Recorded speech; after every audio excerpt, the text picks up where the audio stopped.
यस्य देवे परा भक्तिः यथा देवे तथा गुरौ तस्येते कथिता हि अर्थः प्रकाशन्ते महात्मनः प्रकाशन्ते महात्मनः प्रकाशन्ते महात्मनः। वंदो सतगुरु चरण को करूं सो प्रेम प्रणाम। अशुभ हरण मंगल करन धने श्रीदेव चंजिनाम। श्री प्राणनाथ निज मूलपति श्री महराज सुनाम। तेज कुंवरी श्यामा युगल पल पल करूं प्रणाम। पल पल करूं प्रणाम। उपस्थित साथियों, पिछले विषय में श्री प्राणनाथ जी की वाणी के आधार से आपको बताया कि महाराजा छत्रसाल जी को जो स्वामी जी ने तलवार बख्शी थी वो किसी का खून करने के लिए नहीं था, बल्कि बड़े बड़े राजा जो टैक्स जजिया देते थे औरंगजेब को वो बंद कराना और उनके दरबार में काजियों और पंडितों के साथ स्वामी जी का कलयुग के अंदर बुद्ध निष्कलंक अवतार आखिरुज़्ज़मा इमाम मेहदी साहब का आना जो ग्रंथों में लिखा था, और उसके साथ ही वो लिख लिख करके जो देते थे काजी लोग कि बिल्कुल श्री प्राणनाथ जी ही आखिरुज़्ज़मा इमाम मेहदी अल्लाह ताला हैं, वो सब कागज वसीयतनामे औरंगजेब को दिल्ली में जब मिले और उधर से जो भी छत्रसाल जी के साथ लड़ने के लिए जाता है और खत्म ही होके आता है, तब बहुत औरंगजेब घबरा गया। अब इधर क्या होता है कि बसंत सुर्खी मध्य प्रदेश में जो चित्रकूट का राजा था, उसने जब सुना ऐसी बात है, अब वो मेरे ऊपर कहीं छत्रसाल जी आक्रमण ना कर दें, तो पहले से ही छत्रसाल जी को जाके मिलता है और क्या कहता है, भाई छत्रसाल जी, अगर प्राणनाथ जी ही पूर्ण ब्रह्म हैं, एको ब्रह्म द्वितीय न अस्ति, वही खुदा हैं और वही बुद्ध निष्कलंक अवतार हैं, तो वो सिर्फ तेरे तो नहीं, मैं तब मानूंगा 1 साल के लिए उनकी सेवा मुझे दो, मैं उनको अपने यहाँ चित्रकूट ले जाऊंगा, वहां जाके चर्चा सुनूंगा। अब छत्रसाल जी ने सोचा अगर मैं सेवा नहीं देता तो ये बात झूठी होती है, ये कहेगा जी नहीं गलत बात है, और देता हूं तो ये पंडित है कहीं गड़बड़ ना कर डाले। तब महाराजा छत्रसाल जी ने अपनी 3 रानियां और सेवा करने वालों को सब भेजा।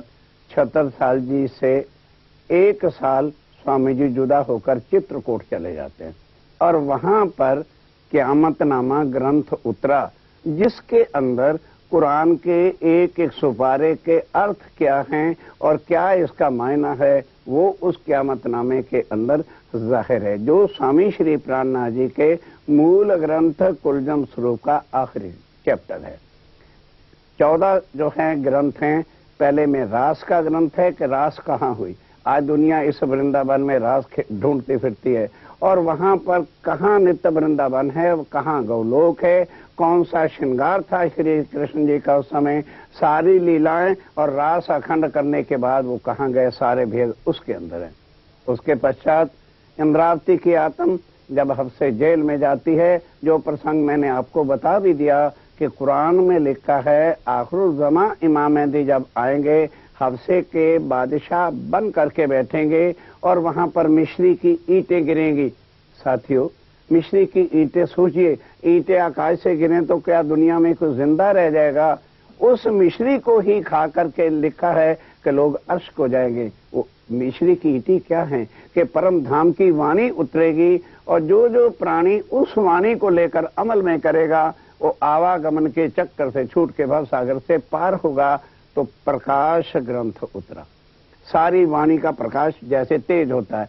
उसके बाद खट ऋतु का ग्रंथ है, जिसके अंदर आत्म तड़प तड़प करके कैसे अक्षातीत पार ब्रह्म को इंद्रावती बुलाती है, फिर वो आके साक्षात दर्शन देते हैं और अपनी पहचान कराते हैं, मैं कृष्ण नहीं हूं, मैं पूर्ण ब्रह्म अक्षरातीत राज्य और श्यामा जी हूं। और अब अपनी आत्माओं को जगाने के लिए सारे विश्व के जीवों को जो है भव सागर से पार अखंड करने के लिए आया हूं। उसके बाद कलश ग्रंथ है, जो इस संसार का 14 लोक का क्या है, योग माया क्या है, अक्षर ब्रह्म क्या है और अक्षरातीत क्या है, उसके अंदर ये चीजें हैं। उसके बाद जो है सनंद ग्रंथ आता है, जिसके अंदर कुरान के 30 सुपारे जो दिल्ली से अनूर शहर जाते बार उतरे थे उसका वर्णन है। उसके बाद किरंतन है, जो जगह जगह पर आम जीवों को ईश्वरी सृष्टि को और ब्रह्म सृष्टि को सिखापन दिया गया है, वो सारा ग्रंथ किरंतन है। उसके बाद जो है खुलासा आता है, जिसके अंदर कुरान के मायने हैं। और उसके अंदर जो है खुलासे के बाद परिकर्म जो आता है, खिलवत आती है। खिलवत के बाद परिक्रमा आती है। परिक्रमा ये परम धाम के 4 ग्रंथ है, खिलवत, परिक्रमा, सागर और श्रृंगार के परम धाम क्या है, पूरी परिक्रमा 25 पक्षों का एक एक वर्णन है। खिलवत खाना वो है जो अक्षर ब्रह्म भी नहीं जाता, जो पार ब्रह्म अक्षरातीत का स्वयं स्वलीला अद्वैत है, जो आत्माएं जानती हैं या वो अक्षरातीत जानते हैं।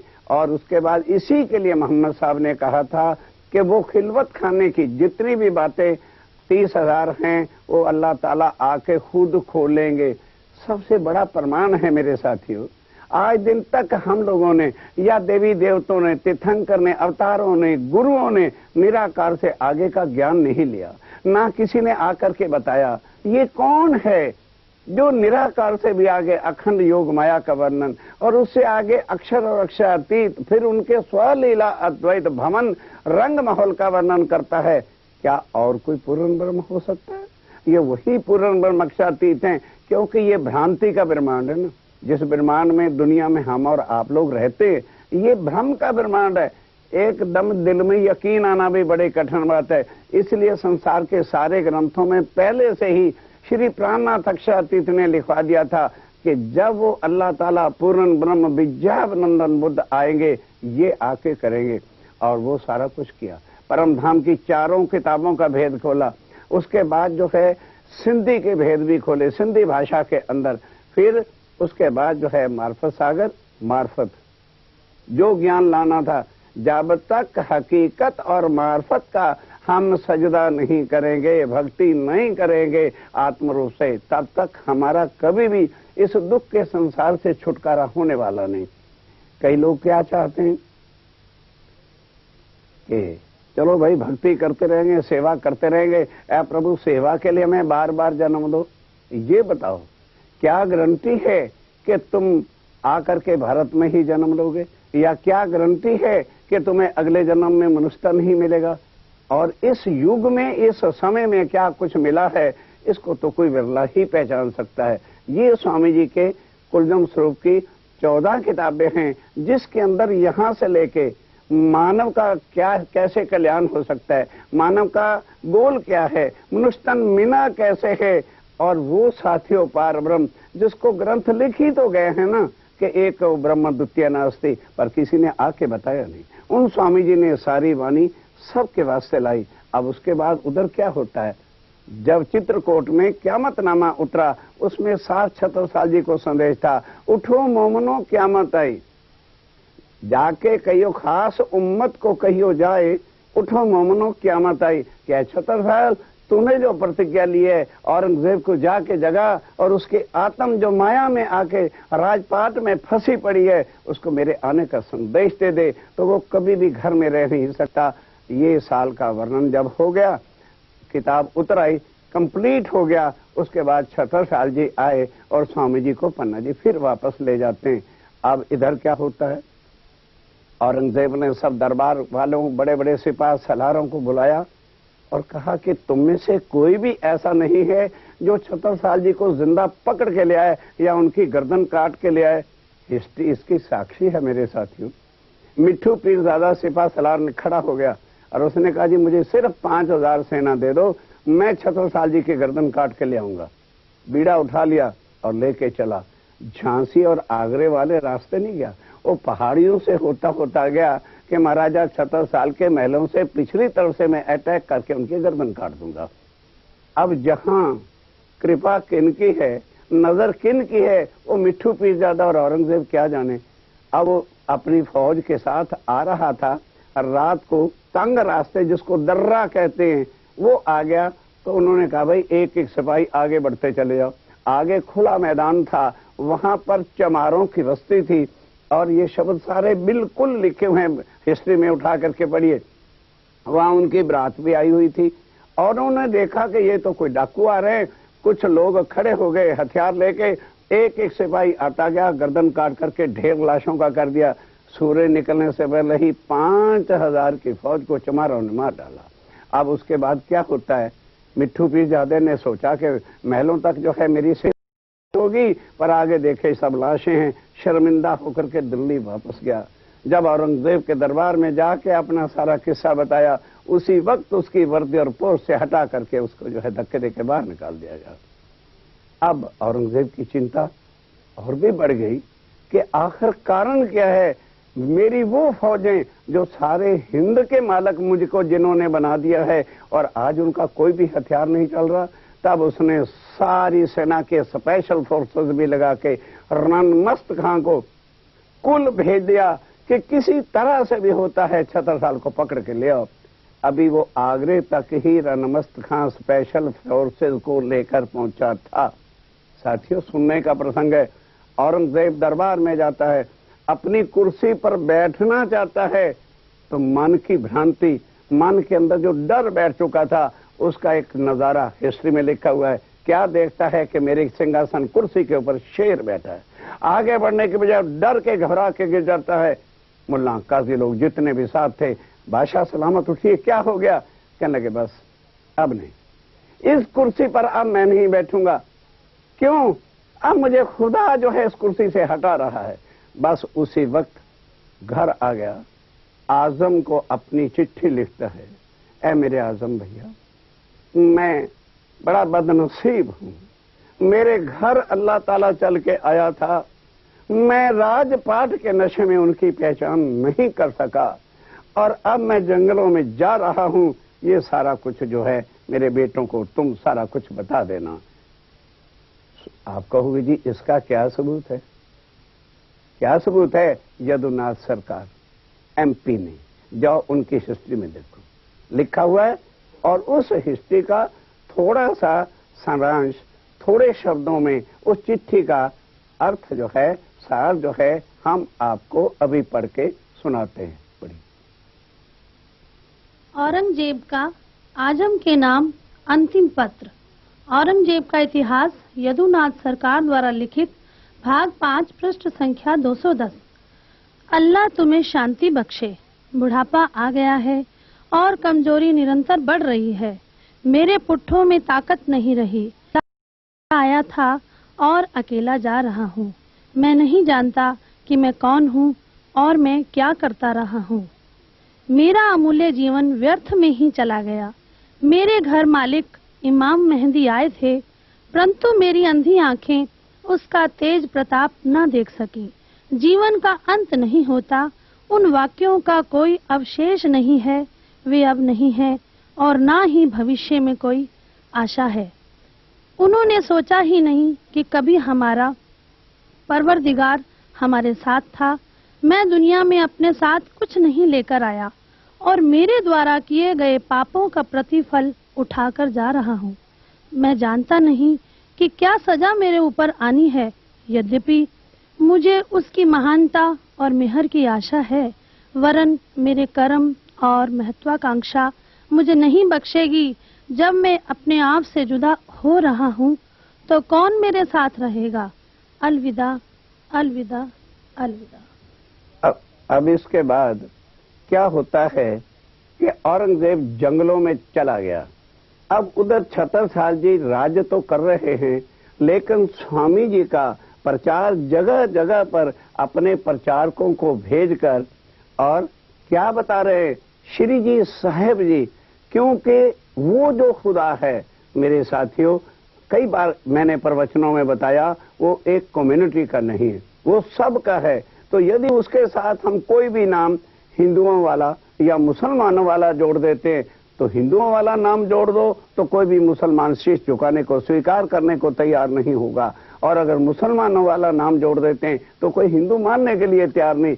इसलिए उन्होंने खुद कहा, मैं साहिब हूं, मेरे इल्म से मुझको पहचानो, नर नाड़ी बूढ़ा बालक जिन इल्म लिया, मेरा बूझ तीन साहिब करके पूजा, अर्श का यही गुज। यही तो एक चीज है कि हिंदू भी हैरान हैं और मुसलमान भी स्वामी जी की वाणी सुनकर हैरान हैं।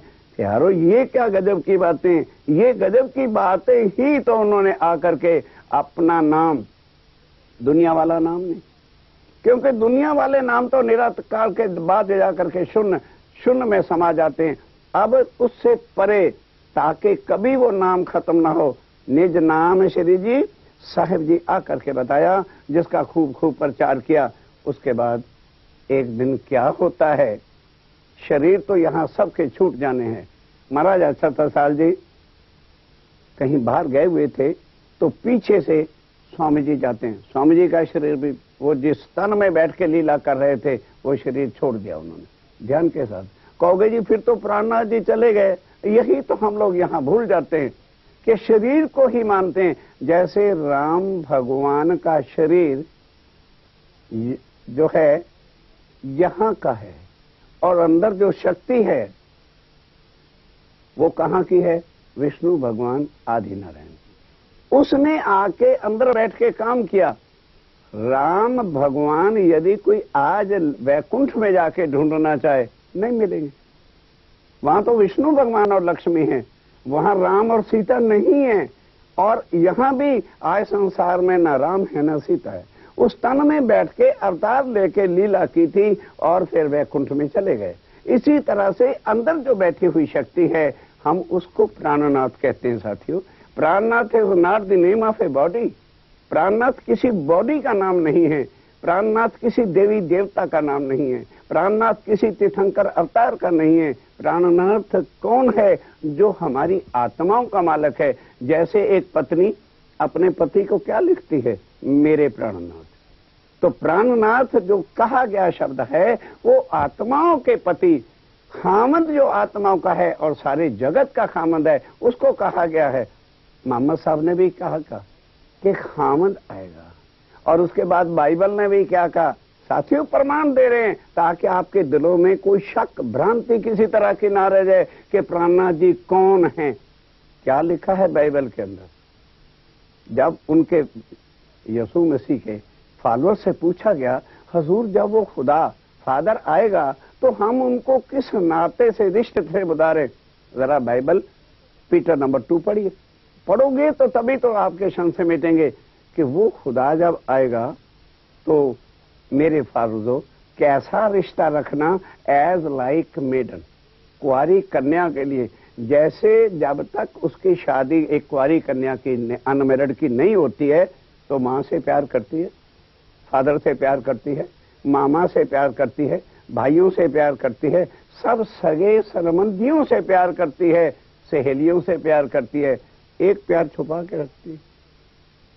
वो प्यार बाप से नहीं कर सकती, भाई से नहीं कर सकती, अंकल से नहीं कर सकती। वो प्यार फक्त उसका अपने हस्बैंड के लिए होता है। ये है कि वो जब आएंगे तो अपनी आत्मा का जो प्यार है, सच्चा प्यार जो है, वो उस केवल जो है उस पूर्व में परमात्मा के साथ करना। शरीर के रिश्तेदारों का प्यार शरीर के रिश्तों से होता है। वही बात गीता के अंदर पढ़ो, पता चले कि प्राणनाथ जी के साथ किस तरह से हम रिश्ता जोड़ सकते हैं, कैसे संबंध जोड़ सकते हैं। सब ग्रंथों के प्रमाण हैं। के अंदर भी जब अर्जुन ने पूछा, प्रभु फिर वो जो उत्तम पुरुष साक्षातीत परमात्मा है, हम उसको किस तरह से पा सकते हैं? कहते मिल सकता है। उनकी जो भक्ति करनी पड़ेगी, लभ्यस्तु भक्त्या अनन्या, वो मिल सकता है। भक्ति करने से कौन सी अनन्य प्रेम लक्षणा भक्ति, जो केवल आत्मा के साथ हो सकती है। आइए जरा गुरु नानक देव जी की वाणी सुने। वो क्या कहते हैं, नानक धन सुहागनिया, कि सुहागन नार ही जो है साहिब से प्यार कर सकता है और कोई नहीं कर सकता। नानक धन सुहागनिया, जिंदा साहिब नाल प्यार। खसम पहचाने ओ इंसान, ओ मानव, खसम पहचाने तो शाबाश। अगर तो अपनी आत्मा के खसम, हस्बैंड, प्रीतम प्राणनाथ की पहचान करे तो शाबाश। जो ना पहचाने वह कमज़ोर। जिस इंसान ने अपने आत्म के खामंद को, खसम को ही नहीं पहचाना कि मैं कौन हूँ, दुनिया में क्यों कर आया हूँ और मरने के बाद मैंने जाना कहाँ पर है, उस इंसान के जीवन पर धिक्कार है। एक गुरु नानक देव जी कहते हैं सुंदर सा जी, उस हिसाब से श्री प्राणनाथ जी की वाणी का जगह जगह प्रचार किया। शरीर तो भाई यहाँ कोई अवतार है, चाहे कोई भी आए वो शरीर छोड़ेगा, पर यहाँ के अवतारों ने शरीर छोड़कर फिर तुरंत दूसरा कोई शरीर धारण नहीं किया। प्राणनाथ जी सारी दुनिया को और अपनी आत्माओं को वाणी में क्या कहते हैं, मैं तुम्हारे कारणे जाए ना सक्या पारेंड, तुमको वतन पहुंचाए के अपनी आत्मा से कह रहे हैं। क्या मेरी आत्मा, शरीर मेरा छूट रहा है तो ये ना समझना कि प्राणनाथ जी तो अब चले या प्राणनाथ मर गए। मरता तो शरीर है, जीव है, जन्मता है। प्राणनाथ पूर्ण ब्रह्म ना मरते हैं ना जन्मते हैं। समझने की सारी बातें।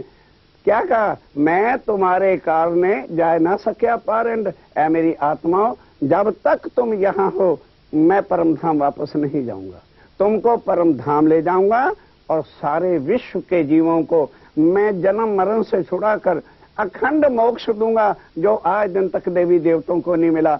तब इनको पहचान होगी कि जो इनके ग्रंथों में लिखा हुआ है कि पूर्ण ब्रह्म, उत्तम पुरुष, अक्षरातीत, अल्लाह ताला, सुप्रीम ट्रुथ गॉड के बिना कोई और परमात्मा नहीं है और केवल वही जन्म मरण से छुड़ा के हमें भव से पार करता है। तो 7वें दिन की मेरी लीला होगी, तब सब दुनिया मिल सी एक ठौर। वो 7वां दिन इधर नहीं होना। अब 6ठा दिन चल रहा है, बिल्कुल किनारे पर जो है दुनिया का आखिरी सांस चल रहे हैं। कई सोच रहे हैं ओहो यार ये तो गप्पे मार रहे हैं, अरे कलयुग की तो 4,32,000 साल है उम्र होती है। लेकिन कबीर भी तो इस दुनिया के हुए हैं, उनकी चमैयों को पढ़ो। जब ग्रहण पड़े 3412, तब कलयुग का होए निर्वारा, कलयुग की उम्र समाप्त हो जाएगी। साथियों, हर चीज का ग्रंथ है, पर हम एक रटना रट के बैठे हुए 4,32,000 भूल में बैठे हो। आखिरी वक्त है, आखिरी घड़ी है, अब भी समय तुम्हारे पास है कि प्राणनाथ जी के स्वरूप को पहचानो। वो किसी हिंदुओं का नहीं, मुसलमानों का नहीं, वो किसी का पर्सनल गुरु नहीं है, वो पूर्ण ब्रह्म सबका एक परमात्मा है और वो हमारी सबकी आत्माओं के मालिक हैं। उनको पहचान कर जंगलों में नहीं जाना, तपस्या नहीं करनी, योग साधना नहीं करनी या कुछ और दुआएं नहीं मांगनी। पत्नी जब तक कुंवारी कन्या माँ बाप के घर है सबसे डरती है, सब कुछ होता है, लेकिन शादी के बाद वो ठाड़ से चलती है कि मेरा हस्बैंड मेरे साथ है। साथियों, अभी तक हम अधूरे हैं। कभी राम की पूजा करते हैं, कभी हनुमान की पूजा करते हैं, कभी कृष्ण के पीछे भागते हैं, कभी किसी भगवान का पल्ला पकड़ने को पड़ता है, क्योंकि पूर्ण कोई नहीं है। तो जब वो आत्म का खामन सच्चा सच्चिदानंद स्वरूप पार ब्रह्म मिल जाएंगे, फिर किस बात का डर होगा और किस बात का खौफ होगा। ये मतलब नहीं कहो भाई ठीक है हम उनकी वाणी से संबंध तो जोड़ ले, हमें कैसे सेटिस्फेक्शन हो जाएगी कि अब हम परमधाम या अखंड हो जाएंगे। आइए हर एक बात आपको अच्छी तरह समझाई जाएगी।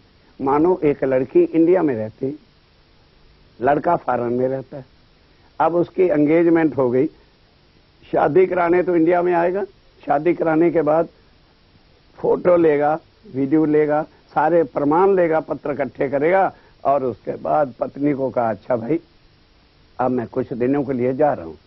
तो पत्नी हैरान हो जाती है कि भाई तुमने शादी की है तो मुझे छोड़ करके कैसे आप जा रहे हो।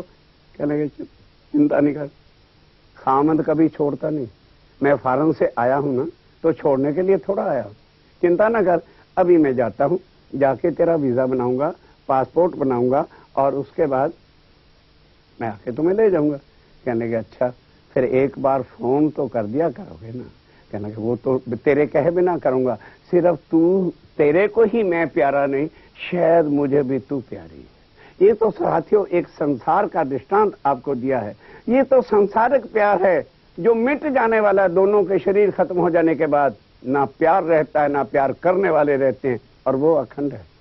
आत्मा एव परमात्मा, परमात्मा कहते ही उसको हैं जो कभी अपनी आत्माओं से अलग हो ही नहीं सकता। ही कांट, अगर वो भी चाहे तो प्राणनाथ जी ने वाणी में तसल्ली देने के वास्ते रख लिए, मेरे साथियों, कोई काम खुदा ना कर सके ऐसा ना कहियो कोई, कि कोई भला ऐसा है काम जो खुदा के एक इशारे से नहीं होता। पर एक बात है ऐसी बक्का मैंने जो हक से भी ना होए। खुद प्राणनाथ कहते हैं एक काम ऐसा है कि मैं भी नहीं कर सकता, पूर्ण ब्रह्म होते हुए भी क्या, कि मैं अपनी आत्माओं को कभी भी अपने से अलग नहीं कर सकता, और आत्माएं मेरे से अलग नहीं हो सकती। पढ़ो वेद के सूत्र को, आत्मा एव परमात्मा। जैसे सूरज किरणों को अलग करके क्या करेगा, और किरणें सूर्य से अलग होकर के कहां जाएंगी। सूर्य किरणों से अलग नहीं हो सकता, किरणें सूर्य से अलग नहीं हो सकती। तो जब हम संबंध उनके चरणों के साथ जोड़ लेंगे तो चंद दिन जो बाकी उनका काम है, वो गए तो कहीं नहीं, कहीं ना कहीं किसी तन में बैठे हुए हैं, और वो अपनी वाणी के द्वारा अपनी आत्माओं तक ये संदेश पहुंचाकर उनको जगा रहे हैं, और बाकी सारे मानव को भी बता रहे हैं, ताकि वक्त आखिरत को कोई भी ये ना कहे अरे भाई किसी ना किसी तरह से अगर हमें भी सूचना मिल जाती, हमें भी प्राणनाथ जी का ज्ञान मिल जाता, तो हम भी उनके चरणों के साथ जो है संबंध जुड़ लेते। क्योंकि वक्त आखिरत में कुरान में क्या लिखा है कि दोजख की आग में जलना पड़ेगा। साथियों, वो दोजख की आग क्या है? कोई भट्टियां नहीं प्राणनाथ जी जला के किसी को जो है भट्टी में डालेंगे। शर्मिंदगी सबसे बड़ी आग होती है। जैसे भरी सभा के अंदर किसी आदमी को खड़ा करके अपमानित कर दिया जाए तो शायद वो मरने से भी ज्यादा बुरा चीज होती है। तो इसी तरह से जब सारी दुनिया इकट्ठी होगी 7वें दिन के अंदर, और प्राणनाथ जी न्यायाधीश बन के इंसाफ सबका करेंगे, तो फिर उस वक्त क्या मुंह दिखाएंगे। अब यहां तो हम अंधकार के अंदर, भ्रांति के अंदर अपने अपने सांसारिक धर्मों और सांसारिक गुरुओं के साथ चिपटे बैठे हैं, और ये सारी चीजें भूल बैठे हैं कि सच्चा परमात्मा कौन है, जो हमारी आत्मा का मालिक है। तो इसीलिए वो कारण तो बन गया उनकी आत्माओं का आने का, जो प्राणनाथ जी को इस धरती पे आना पड़ा। नहीं तो साथियों, करोड़ों बार दुनिया बनी और बन के मिट गई, ये दुनिया नहीं अब मिटेगी। ये जो सृष्टि इस समय है ये मिटने वाली नहीं है मेरे साथियों। क्या देखी रे हम दुनिया, जो ना करूं इनको अखंड। पूर्ण ब्रह्म के शब्द हैं, ये किसी अवतार गुरु के नहीं है कि जो धोखा दिया और चल मेरे भाई इधर हो गया। प्राणनाथ जी कहते हैं जब तक मैं सारे दुनिया के जीवों को अखंड नहीं करूंगा, ये ब्रह्मांड छोड़ के मैं जा नहीं सकता। क्यों? आ गए ना, उनके चरण यहाँ आ गए, उनकी वाणी परमधाम की आ गई। तो कई बार दृष्टांत दे चुका हूं, सड़े से सड़े लोहे के साथ पारस को रगड़ दो ना, ये नहीं कि नए पारस लोहे को ही वो सोना बनाएगा, पुराने से पुराने गले से गले लोहे को भी सोना बनाएगा। प्राणनाथ जी आ ही गए हैं, तो पापी से पापी जैसे भी खोटे कर्म भी किसी ने कर रखे हैं, वो तो शरीर से कर रखे हैं, सबके माफ करेंगे। और माफ करके जीव को सदा सदा के लिए नित्य वृंदावन में, जहां श्री कृष्ण की लीला हो रही है, यहाँ गौलोक की लीला हो रही है, वहां पर 8 वैष्णव में सबको जो है अखंड करेंगे और अपनी आत्माओं को लेके परम धाम जाएंगे। इतना काम उनका है, और ये वाणी से परिचय हमने उनको दे दिया। अब अगले चैप्टर के अंदर वो सतगुरु की पहचान हमें कैसे हो सकती है, और सतगुरु के बिना कोई भी हमें प्राणनाथ जी के चरणों में लगा नहीं सकता। तो वो सतगुरु कौन है, और गुरु भक्ति क्या है, गादीवाद पत्ति क्या है, ये चीज हम आपको अब अगले चैप्टर में सुनाएंगे प्राणनाथ जी की वाणी के आधार पर।